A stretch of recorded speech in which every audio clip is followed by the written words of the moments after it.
Indonesia, bangsa dan negara, rumah ideologi Pancasila.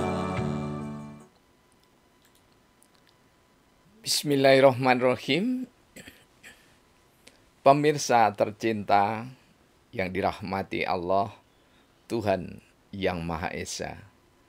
Bersua kembali di kanal Hikmatologi.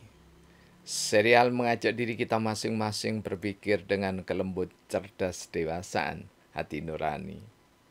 Berdasar kitab suci agama kepercayaan yang kita yakini, tentu bineka saling kita hargai. Berdasar Pancasila tentu ketika sebagai warga negara Indonesia di bumi pertiwi.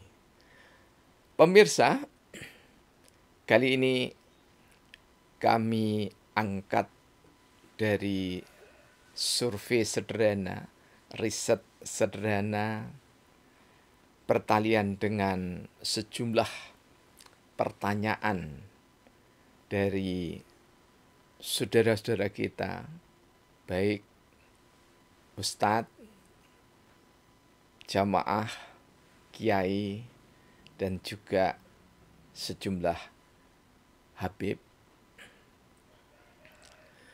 Dari pertanyaan mengapa seseorang ada yang sering ditemui oleh Rasulullah Muhammad SAW. Apakah kunci utamanya? Karena tidak jarang ada yang berwasilah lewat zikir yang khusus diajarkan oleh para kiai, sepuh. Ada yang dalam praktek zikir itu 15 tahun. Sama sekali beliau sampai meninggal dunia tidak ditemui oleh Rasulullah Muhammad SAW. Dan ada juga yang sangat rajin zikir, tentu ibadah-ibadah yang lainnya. Selama 23 tahun, beliau seorang yang solihah, tapi juga tidak ditemui oleh Rasulullah Muhammad SAW. Sehingga kami bersafari melakukan riset dan kami temukan insya Allah pada satu key informant, jadi seorang key informant atau informan kunci, di mana beliau sudah hampir 60 kali ditemui Rasulullah Muhammad SAW dan sudah dimurojaahkan pada sejumlah kiai-kiai sepuh yang sangat terjaga keimanan dan kemampuan pengindrawian secara spiritual, juga para hafidz. Maka kami mendapati dari hasil riset tersebut, kunci utama seseorang dijumpai oleh Rasulullah Muhammad SAW karena belajar sholat. Jadi menurut key informant yang hampir 60 kali ditemui oleh Rasulullah Muhammad SAW, maka kunci utamanya terletak pada pembelajaran sholat. Kemudian kami berusaha untuk mendalami apakah yang dimaksud dengan pembelajaran sholat itu. Setidaknya kami membuat simpulan sementara. Yang pertama, belajar sholat atau pembelajaran sholat adalah dari tidak sholat menjadi orang yang mengerjakan sholat. Yang kedua, dari sekedar mengerjakan sholat lubang-lubang, jadi kadang hanya maghrib isya, kadang hanya maghrib saja, berlanjut menjadi hampir genap 5 waktu dalam sehari semalam. Belajar sholat adalah juga dari yang sudah 5 waktu, tadinya dikerjakan di rumah, kemudian berupaya setidaknya maghrib dan isya menegakkan di masjid.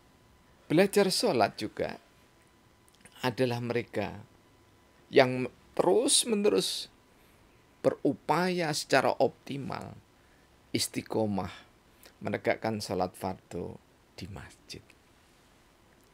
Kemudian belajar sholat juga adalah menegakkan sholat tahajud dan witir. Ada yang dimulai dari 2 dan 1.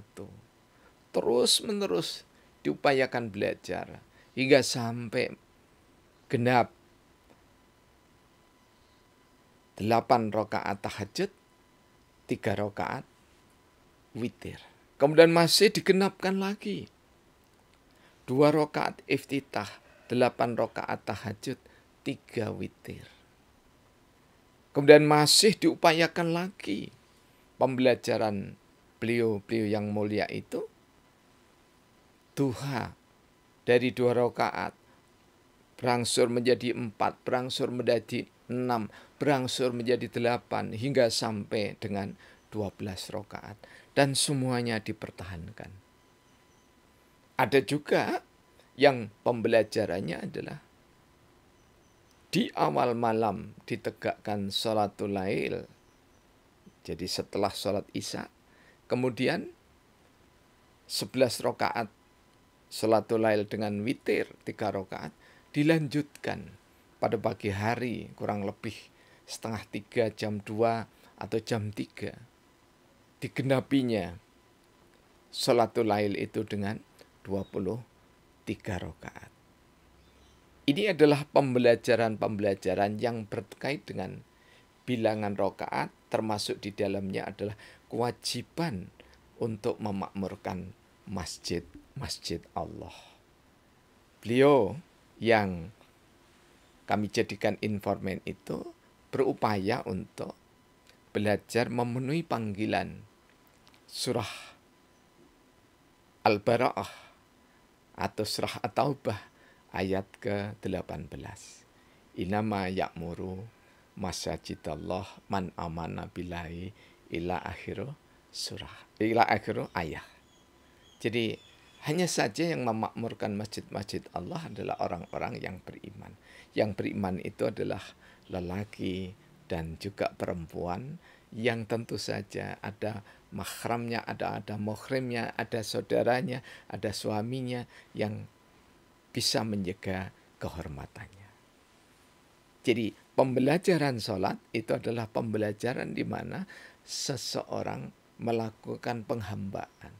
Tapi ketika ketercukupan itu, maka kami melanjutkan bertanya. Belajar sholat adalah juga belajar manajemen gerakan sholat sesuai dengan teladan Rasulullah Muhammad SAW. Setidaknya kita bisa membaca di dalam hadis-hadis tentang fikih sholat. Jadi kakinya simetris dengan bahu, kemudian takbirnya berupaya tegap, ada 2 seperti ini dan ini. Nah, pembelajaran sholat inilah yang menuntun seorang hamba ditemui oleh Rasulullah Muhammad SAW. Dan mereka juga mendalami para solihan, para muslim dan muslimat, mukminin mukminat ini mendalami juga pesan-pesan maknawi dari gerakan sholat, dari bacaan sholat. Inilah yang menjadi kunci utama di dalam kunjungan Rasulullah kepada hamba-hamba tersebut. Jadi tentu saja di samping insya Allah zikir-zikir yang dituntunkan oleh Rasulullah melalui para ulama warisatul anbiya, kemudian kita praktekkan sehari-hari insya Allah, itu yang akan mengantarkan kita ditemui oleh Rasulullah Muhammad Sallallahu Alaihi Wasallam. Karena itu istiqomah setidaknya dimulai, kata para informan yang kami temui, dimulai dalam menegakkan sholat subuh di masjid-masjid yang terdekat dengan rumah kita. Karena yang sangat memungkinkan bagi mukimin, bagi orang yang bertempat tinggal di satu tempat, maka memakmurkan masjid yang berdekatan dengan rumahnya niscaya sesuai dengan hadis dari riwayat Imam Ahmad. Janganlah kalian memilih-milih masjid. Yang dijelaskan oleh para ulama, memilih masjid itu tidak menguntungkan bagi makmurnya masjid yang ada di seputar rumah kita. Kita akhiri dengan sabdana yang ke-12.027.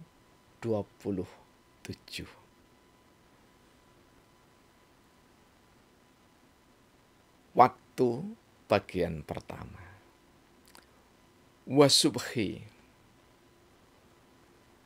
bentuk sumpah waktu pembuka pagi hari. Diundang Allah melalui gema azan dalam sehari-hari.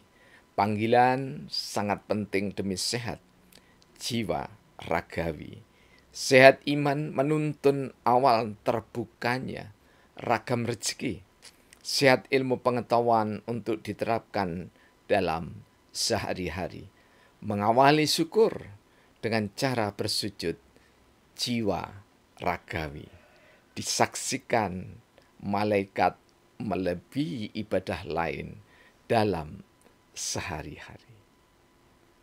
Dalam konteks Al-Mudaththir 34, wasubhi idza asfaro, dan demi aku bersumpah, insya Allah katanya Allah, aku bersumpah atas nama subuh jika dimulai terang. Surah Al-Isra ayat 78,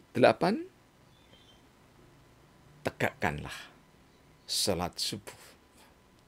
Salat subuh disaksikan oleh malaikat. Lebih dari itu, salat subuh disaksikan oleh seluruh makhluk yang ada di bumi, yang tampak maupun yang tersembunyi. Karena subuh pembuka hari, di mana anak manusia yang belajar sholat, meski tertatih-tatih, akan mendatangi jamuan agung untuk memakmurkan masjid-masjid Allah. Dengan demikian, simpul sederhananya, kami telah menyampaikan bahwa untuk bisa bertemu dengan Rasulullah Muhammad SAW, kunci utamanya adalah pembelajaran sholat.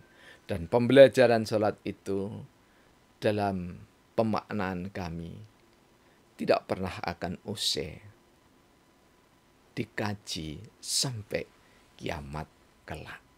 Karena apalagi bagi para hafiz, lantunan Al-Quran 30 juz itu akan membuka ilmu yang inovasi. Semoga bermanfaat. Terima kasih.